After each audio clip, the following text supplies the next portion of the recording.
போற்றி போற்றி அதை பற்றி பேச வருகிறார் என் 5ஆம் வகுப்பு மாணவி.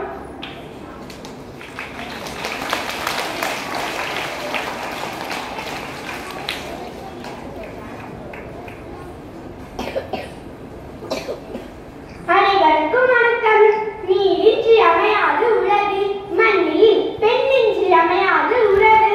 தெய்வமின்றி பொருளுண்டோ கோவில், தினத்தாயின்றி அருளுண்டோ மேதினி. தாய்மையின் புனிதம் தவமாகும், மண்ணில் தவமாய் கிடைக்கும் வரமாகும். அவளின்றி அகிலம் கிடைக்காது, தினாதவன் திப்பதும் நிலைக்காது. பன்முகம் அவளில் உருவாகும், அருளின் முகம் திறம் கருவாகும். உலகில் ஆழ மனமாகும், அவள் பூணும் உயிரும் திருக்கரமாகும். மண்மொழி நாடு தாயாகும், என்றும் தாயும் தெய்வமும் ஒன்றாகும்.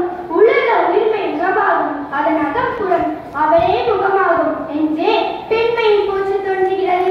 ஆண்டவன் படைப்பில் அழகுறு படைப்பு பெண், அவளிடம் மென்மையும் மேன்மையும் நிறைந்த படைப்பு உலகில் வேறு எதுவும் இல்லை என்றார் அண்ணா காந்தி.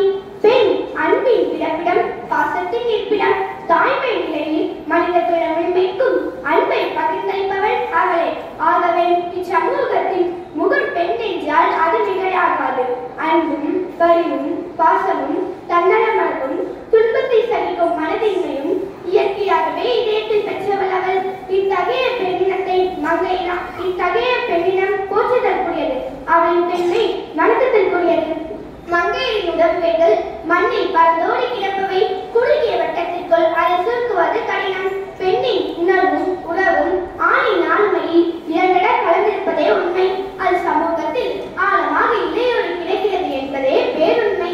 ஆணுக்கு பிறப்பளிக்கும் மண்ணையாக, துன்பத்தில் ஆறுதல் தரும் உயிர் தோழியாக, குடும்பம் என்னும் கோவிலில் இல்லற துணையாக பல பரிமாணங்களில் வாழ்க்கைக்கு அழகு சேர்ப்பவள். ஆகவேதான் திருவிக்க அவர்கள் பெண் மகளாய் தோன்றி மனைவியாய் வாழ்ந்து தாயாக தொண்டு செய்து தெய்வமாய் காட்சி தருபவர் என்றார். அவரை பாட்டியாய், அன்னையாய், தங்கையாய், தமக்கையாய், தோழியாய், மனைவியாய், மகளாய், பேத்தியாய், தலைமுறை பல கடந்தும் மனித வாழ்வில் உடன் பயணிப்பவர். அத்தகைய குண பெண்ணினத்தை மங்கையராக பிறப்பதற்கு மாதவன் செய்ய வேண்டும் என மொழித்து சிறப்பு செய்கிறது சமூகம். உயிர்களை உருவாக்கி நல்வழி படுத்தி உலகை மேன்மையுட செய்வதே பெண்ணுக்குரிய அறம். அதை ஒருபோதும் ஆண்களால் செய்ய முடியாது. அதனால்தான் பெண்மை வாழ்கவென்று கூத்திடுவோம் என்றான் முண்டாசு கண்ணன் பாரதி. அவ்வாறே தாய் சிறந்த கோவிலும் இல்லை எனும் அவ்வையின் வாக்கு பெண்மையின் பேருண்மையை நாடு நெடுத்துரைக்கும் உன்னத கூற்றாகும். தாயே உயிரனைத்திற்கும் ஆதாரம். உயிரெழுத்தில் ஆயெழுத்து, மெய்யெழுத்தில் இம்மெழுத்து, உயிர்மெழுத்தில் மாயெழுத்து, அழகு தமிழில் கோர்த்தெடுத்த முத்து அம்மா. உடலையும் உயிரையும் இணைத்து கொடுப்பதால் அன்னையை அழகுபடுத்துகிறது தமிழ் சமூகம். பெண்மை போற்றப்படும் இம்மண்ணில் அறிவியல் தொழில்நுட்ப வளர்ச்சிகத்தில் பெண் அளப்பரிய சாதனைகள் கண்டு வீர் நடைபோடும் இதே சூழலில் ஆணாதிக்க சமூகத்தின் பல்வேறு கட்டமைப்பின் வலைகள் துச்சிக்கொண்டு சிறுமைப்படுத்தப்படுவதும் அதுவே இன்றும் யதார்த்த நிலையாக இருப்பதும் தொடர்வதும் மிகுந்த கவலைக்குரியது.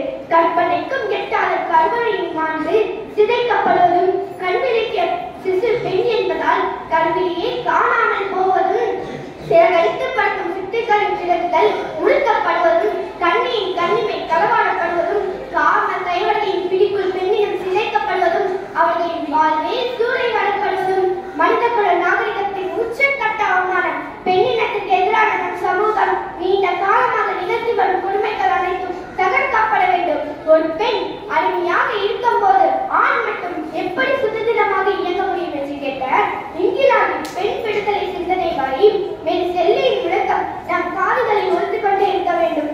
பெண்ணினம் போற்றுவோம், நாடு நலம் பெறும், பூமி வளம் பெறும். பெண்மையை போற்றி வீழ்ந்தவரும் இல்லை, பெண்மையை தூற்றி வாழ்ந்தவர்